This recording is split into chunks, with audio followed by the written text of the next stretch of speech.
Hello दोस्तों, कैसे हैं आप सब।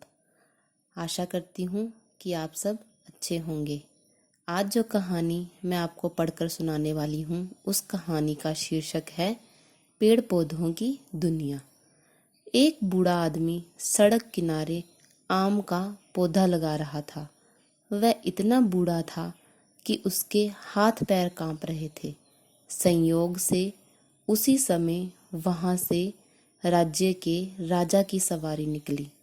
उस बूढ़े आदमी को पौधा लगाते देख राजा ने कहा, बाबा, भला इस उम्र में आप ये पौधा क्यों लगा रहे हैं? क्या आप इसके फल खा सकेंगे? राजा की बात सुनकर वह मुस्कुराया और बोला, महाराज, जिस पौधे को मेरे बाप दादा ने लगाया उसके फल मैं खा रहा हूँ, और जो मैं लगाऊंगा उसके फल मेरे बेटे और मेरे पोते खाएंगे। यह जरूरी तो नहीं कि जो पौधा लगाए वही उसका फल खाए। पेड़ पौधे तो समाज की धरोहर हैं। राजा बूढ़े आदमी की बात सुनकर बहुत प्रसन्न हुए। उन्होंने अपने मंत्री से कहा, मंत्री जी, मेरी ओर से इनको 100 स्वर्ण मुद्राएं भेंट कर दे। यह बड़ा परोपकार का काम कर रहे हैं। बूढ़े आदमी ने स्वर्ण मुद्राएं स्वीकार करते हुए कहा, मुझे तो इस पौधे का फल इसी उम्र में मिल गया। महाराज, बूढ़े आदमी ने ठीक ही कहा था। पेड़ पौधे मनुष्य जाति के लिए धरोहर हैं। हजारों वर्षों से एक पीढ़ी इन्हें आने वाली पीढ़ी को सौंपती आई है। इस पीढ़ी का भी कर्तव्य है कि आने वाली पीढ़ियों के लिए वह पेड़ों की धरोहर को भारी संख्या में छोड़कर जाए। धार्मिक ग्रंथों में वृक्षों की उपयोगिता के कारण ही इनके गुणगान किए गए हैं। वृक्ष लगाना पुण्य का कार्य और काटना पाप का कार्य माना गया है। प्राचीन ग्रंथों में कहा गया है कि वृक्ष मनुष्य के पुत्र के समान हैं। ये मनुष्य की मृत्यु के बाद भी उनका यश फैलाते हैं। वृक्ष लगाने से रोग शोक दूर होते हैं। यही कारण है कि कुछ लोग तुलसी, आंवला, केला, पीपल, बिल्वपत्र आदि वृक्षों की पूजा करते हैं। आज पौधों को हरा सोना कहा जा रहा है। अंतर केवल इतना ही है कि सोना खान के अंदर होता है और हरा सोना खुली खान है। अगर इसे बिना सोचे समझे लूटा जाए तो इसके अभिशाप से हम सब लुट जाएंगे। वृक्ष वर्षा कराने में हमारी सहायता करते हैं। उनकी टहनियाँ झूम झूम कर बादलों को बरसने का निमंत्रण देती हैं। वृक्ष की जड़ें पानी को तेजी से नहीं बहने देती। वृक्ष की टहनियों के कारण वर्षा की बौछारों का टकराव धरती पर सीधा नहीं होता। इससे भूमि कटाव कम होता है। कटाव कम होने से मिट्टी की उपजाऊ परत पानी में बहने से बच जाती है। वृक्ष हवा के अशुद्ध कणों को पचा लेते हैं और हमें साफ हवा देते हैं। भूमि को गर्म होने से बचाते हैं।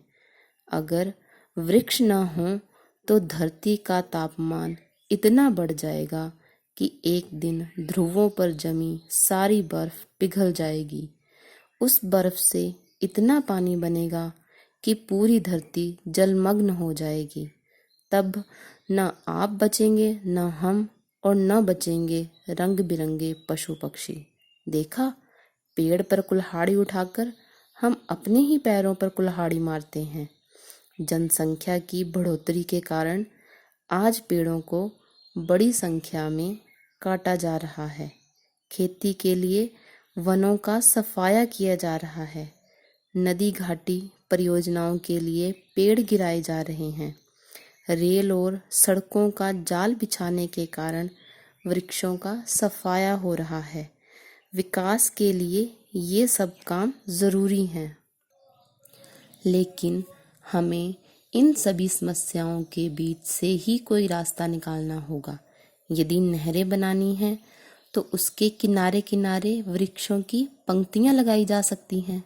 सड़कों और रेल की पटरियों के किनारे पेड़ लगाने से यात्रियों को भी लाभ होगा, यानी आम के आम और गुठलियों के दाम। हम अपने उत्सव त्योहारों का संबंध भी वृक्ष लगाने से जोड़ सकते हैं।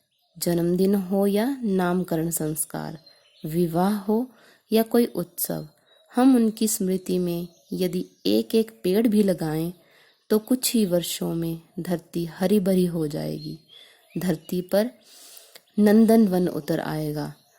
इस काम में छोटे बच्चे भी हाथ बटा सकते हैं। वे अपने घर के पास या विद्यालयों में स्वयं पौधे लगाकर उनकी देखभाल करके अपना सहयोग दे सकते हैं। हम पेड़ की पत्तियां भी नहीं तोड़ सकते और ना ही तोड़नी चाहिए। पेड़ की हरी भरी पत्तियां ही फल, मेवे, तेल और सुगंध तैयार करती हैं। कमाऊ सपूत की तरह हर पत्ती दिन रात काम में जुटी रहती है। पेड़ों की दुनिया बड़ी अनोखी है। पेड़ हमारी तरह हंसते हैं, रोते हैं और जागते हैं। कुछ पौधे बहुत शर्मीले और नाजुक होते हैं। उनकी ओर उंगली उठाई नहीं कि वे मुरझा गए। क्या आपने छुई मुई पौधे की पत्तियों को देखा है? अफ्रीका में एक शिकारी पौधा पाया जाता है। यह पौधा अपने पास से गुजरने वाले छोटे जंतुओं को अपनी शाखाओं में लपेट लेता है और अपना आहार बना लेता है। हिमालय और उनके आसपास ऐसे पौधे लगाए जाते हैं जो अंधेरे में चमकते हैं। चंद्रमा को वनस्पति जगत का पति कहा गया है। सोम औषधि नामक पौधे में चांदनी रात में पत्ते लगते हैं। पूर्णिमा के दिन तक उसमें 15 पत्ते हो जाते हैं। अंधेरी रातें शुरू होते ही हर दिन एक एक पत्ता गिरने लगता है। अमावस्या आते आते इस पर कोई पत्ता नहीं रहता, केवल इसका तना ही अंधेरे में चमकता रहता है। वास्तव में पेड़ पौधों का भी एक विचित्र संसार है। आइए आज से हम सब इस संसार को पालने बढ़ाने का संकल्प लें। तो दोस्तों, ये थी आज की कहानी। आशा करती हूँ कि आपको पसंद आई होगी। ऐसी ही और कहानियों के लिए मेरे चैनल को प्लीज़ सब्सक्राइब करें और वीडियोस को लाइक शेयर करें। धन्यवाद।